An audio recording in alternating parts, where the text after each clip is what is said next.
Em nossas andanças aqui na festa, e estamos aqui no bar, certo, da Ação Moradia, né?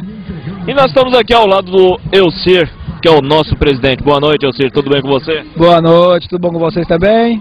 Melhor agora, podendo entrevistar o nosso querido presidente da Ação Moradia.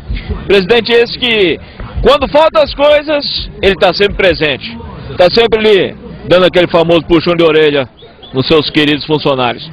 Mas, Elcir, dia de ontem foi bastante movimento. E o que você espera para hoje? Qual a sua expectativa?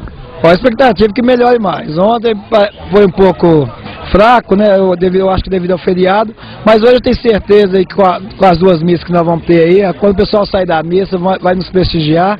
Tenho certeza que vai ser bem melhor do que ontem. E esperamos que muitas pessoas passem por aqui, né? E o que você traz de bom aqui nessa